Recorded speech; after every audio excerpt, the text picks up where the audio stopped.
C'est quoi concrètement la volonté de Dieu dans les fiançailles en milieu chrétien?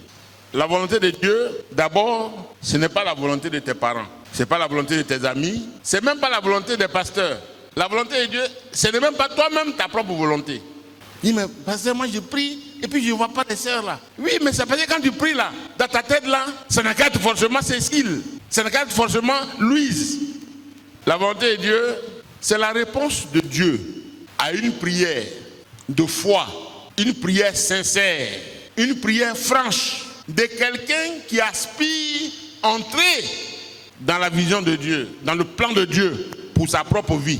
Avant de faire cette prière-là, avant de connaître cette réponse-là, en allant devant Dieu dans cette prière-là, il n'a aucune pensée de femme dans sa tête. Il n'a aucune image, il n'y a aucune photo d'une fille, il a vu quelque part dans sa tête. Et puis il s'en va, il dit à Dieu, je crois que le moment est venu pour moi de commencer à réfléchir sur l'affaire de femme. Comme je ne sais pas laquelle tu veux me donner, parce que c'est un don gratuit, comme je ne sais pas cela, alors Seigneur, toi qui connais toutes choses, fais en sorte que pour le reste de ma vie, là, la personne qui va m'aider à vivre selon le plan que tu as réservé pour moi, permet que je puisse la rencontrer. Quel est le cadeau de Dieu pour moi?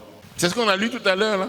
Qui peut trouver une femme vertueuse? Elle a bien plus de valeur que les perles. Alors pour une telle prière, je m'assure que dans mon cœur, il n'y a aucun désir propre pour une fille ou pour un homme donné. Je m'assure, je suis d'accord avec ça. Deuxièmement, est-ce que mon cœur est prêt à faire la volonté de Dieu, quelle qu'elle soit?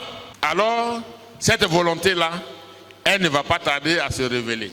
On peut donc prendre Genèse 24,